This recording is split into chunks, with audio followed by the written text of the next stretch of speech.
Let's bring in former Labor Minister, my Sky News colleague, Graham Richardson. Richo, we've got a big night planned tomorrow night for the election coverage. Anastasia Palaszczuk, Campbell Newman. It's going to be a big one. What's your sense of where things are at?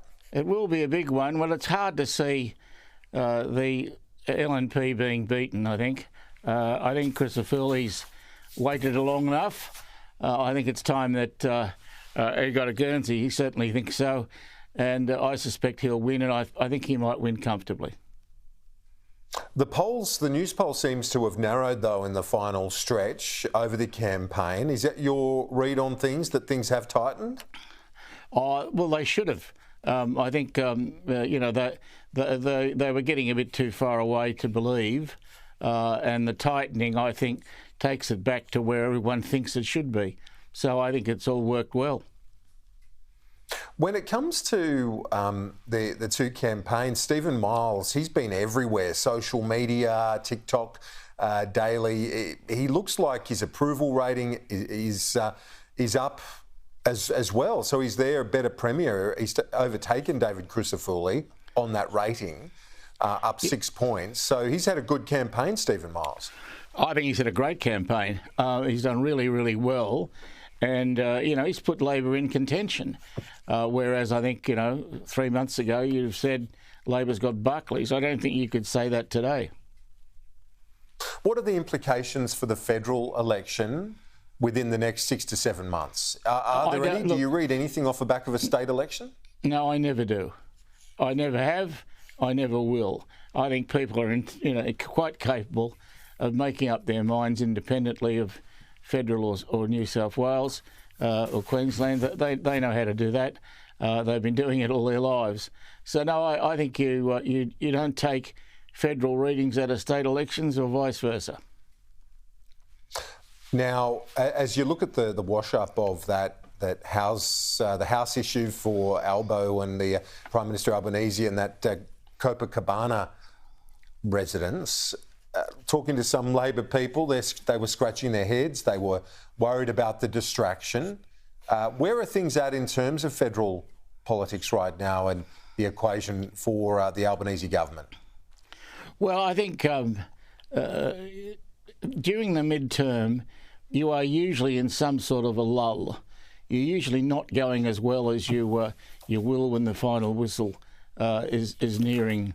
And so I think Albo's in a reasonably good position. I think that a lot of people would have expected him to be further behind than he is. So I don't look upon the future for Albo with any pessimism. I think he's going to do pretty well. Internally, though, as I said, a few Labor people have said to me that they were befuddled, for want of a better word, as to the timing of that purchase. Why not wait 6 months, get the election done, then buy the joint? Yeah, well, I think there's a fair bit of strength in that argument. I think had it been me, I think I'd have waited. But it wasn't me, it was him. And he wanted to have a crack. He saw that house and obviously he and his bride thought that's the house for us. That's the one. Yeah, fair enough. When they do that, mate, you can't really argue. Well, and I've got to say, I've had many correspondents saying to me, just ease up on him, it's fine, he's allowed to buy a house, and some Liberal supporters saying that to me as well in recent times. So it's not a clear-cut issue. I don't think it's anywhere as damaging as, say, the Hawaii holiday was for Scott Morrison during the fires. Just finally, on the coverage tomorrow night, Richo, we've got Anastasia Palaszczuk. She's a good friend of yours. She hasn't done much since she left the job. It should be fascinating viewing.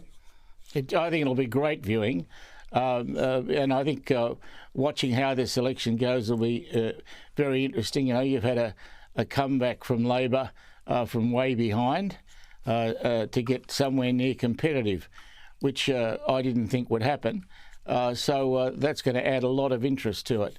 I mean, when it's a slaughter and it's all over at 7:30, well, then the panel and I have to work out how to babble on for 3 hours with nothing to say, which we do quite adequately, but I'd much rather have something to say that's real.